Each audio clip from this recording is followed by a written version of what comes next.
that we'll continue to work with you to reinforce our efforts, and that the agencies that were mentioned will step up even more their efforts, and we'll also start looking at what happens after we have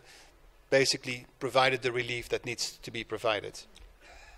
halkan uma iman in barnaamij cusub aan kaga dhawaaqno waayo marka horeba hay'adaha qaramada midoobay shaqada halkan way ka sii wadeen oo waa kii barasaad ka sheekeynayay oo shaqay sii wadeen laakiin waxaan halkan u imid inaan laba laabno ama aan dardargelino dadaalada marka horeba dawladda iyo hay'adaha qaramada midoobay iyo dhamaantayo aanu halkan wadnay inaan sida iyo in laga wada hadlo barnaamijkan gurmadka degdega ah markuu dhamaado maxaa ka dambeeya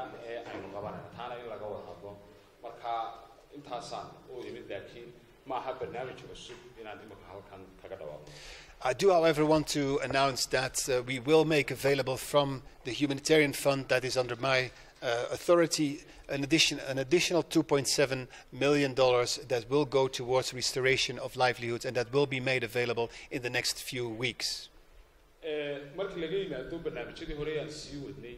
iyo hawshii hore sii socotay waxaan halkan kaga dhawaaqayaa $2 milyan iyo $700 inaan ugu talagalnay oo degdega xaaladda imika taagan taasoo isticmaalkeeda la bilaabi doono wiil kadib haddii ilaahay lahaa. I do have to say that this year it's been very difficult to raise resources.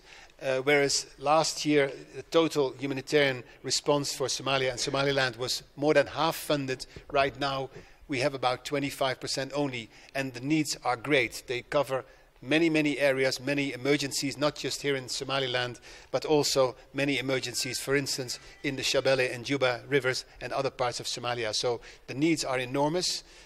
both in Somalia and Somaliland, and the resources are much less than they were last year. waxay ku soo beegantay waqtigii loogu adkaa in lacag la ururiyo waayo dhibaatooyin badan baa adduunka ka socda tusaale ahaan oo kale sanadkii hore oo kale lacagtii abaaraha lagu yaboohay ay muxuu ahaa qaramada midoobay dalbatay kala badh oo loogu talagalay markii la isu geeyo Somaliland iyo Soomaaliya kala badh baa la helay sanadkan 25% baa la helay waayo dhibaatooyinka dunida ka jira ee loo jawaabayo ayaa batay marka xaaladda noocaas iyadoo lagu jiro oo ay adag tahay ururinta qaran ayay hawshana runtii ku soo beegantay. But we cannot start early enough to work on the effects, the long-term effects of what's just happened, to make sure that this doesn't happen again. We cannot prevent a storm, we cannot prevent a drought, but we can make sure that we are better prepared, that Somaliland is better prepared. I'm very pleased that my friend and colleague, Minister Shira, is here with me, and we'll be working very closely together to make sure that reconstruction happens in Somaliland, and that we also build capacity to make sure that